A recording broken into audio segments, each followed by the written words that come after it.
Hey, Mike Boyd here, and I've been gone for a while.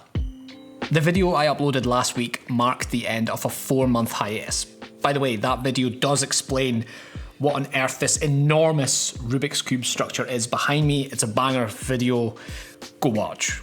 Now, I do normally take time off during the summer, but this was an especially long break, and I want to explain what's been going on and why.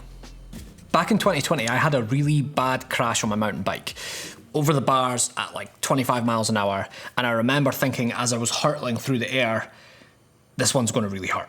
When I got up, which was a surprise, and checked myself out, I didn't have a scratch on me. The bike was also totally intact, and I was like, sweet. Over the bars at full speed and not even a bruise. I'll take that every day of the week. So I just got on my bike and finished my run.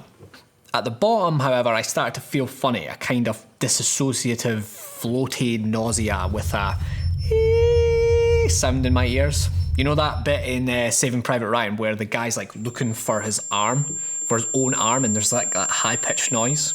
When I took off my helmet, thankfully I was wearing a full face helmet, I noticed the carbon shell was all broken and the polystyrene inside was just crumbling away. And it appears the reason that I walked away from the crash without a scratch is I just pummeled into the ground full force exclusively with my head. And weirdly, head impacts don't hurt initially. Luckily, there was another rider there with me. I remember looking at him and saying at the bottom, I have no idea who you are. My memory was just gone. It turns out we'd actually only met 20 minutes earlier, but I had no recollection of meeting him. So he does all the right things. He calls an ambulance, he sits me down, reassures me that I'm going to be okay, and most importantly, didn't let me drive home, which I can kind of remember I was wanting to do. I remember as he was calling 999, he was saying, yeah, I'm here with Mark, and he's hit his head, and I was thinking, I thought my name was Mike. The rider who I met that night, by the way, Douglas Ralston, is actually one of my closest friends now through this accident.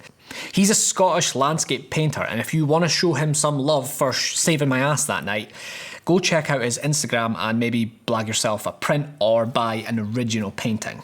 The next few weeks sucked. This was the first time I'd really hit my head. I had constant fuzziness, a pounding headache, difficulty concentrating, blood dripping from my eyes. Okay, that bit was hyperbole, but I felt awful. I remember driving over speed bumps in my car one day at like 5 miles an hour. I could feel my brain sloshing around in my head. I got migraines a lot more often, and anytime I forgot something, I was constantly worried that I was losing my mind. However, with time, these concussion symptoms faded and I gradually got better. Just in time to do it again the year after. So I took some more time off, I got better again, and then this summer, I did it again. This concussion was actually the most mild, but it was a wake-up call. I need to take head injuries more seriously. Otherwise, I'm going to be drinking food through a straw at 40 years old. This summer, I fell into a deep depression, lost all creativity, lost the drive to make videos. I completed Elden Ring twice, defeating Melania both times. This kind of ruined my summer. I didn't really do anything this summer. Concussions are serious business, and the more of them you have, the worse it is, and it affects you further down the line as well. I think sport in general is starting to see it this way too, with better care and consideration for head injuries. Just in mountain biking, I've seen a lot more talk about it, with multiple riders taking more time out after head injuries, especially this year. I never used to take this stuff seriously at all. I remember when someone had amnesia after a crash, we used to think that was funny. And I always thought that if you didn't get knocked out, well, you didn't have a concussion. And actually, I've never been knocked out or had loss of consciousness during a crash, but I've definitely had a concussion. In fact, 90% of concussions don't involve a loss of consciousness. So what am I going to do? Well, prevention is better than cure, but I love riding my bike, so I can't just quit. I think I just need to dial it back a bit. I'm not winning any races anyway, so why am I trying to be a hero? I always wear a full face helmet, and I've also bought one of these. This is not a sponsored video, I actually bought this with my own money. It's a G-force sensor for your helmet. Apparently it tells you when you've experienced high acceleration, which is what causes brain damage and concussions. And it should let you know via an app on your phone. In fact, I've always wanted to do this. Let's test it. Let's see if it works. This is the cheapest helmet that Halford's stock.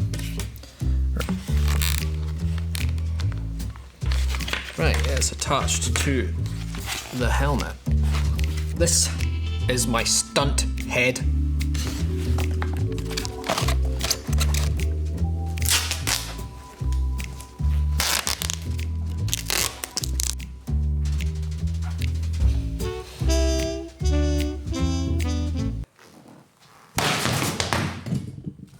That would definitely cause you a concussion.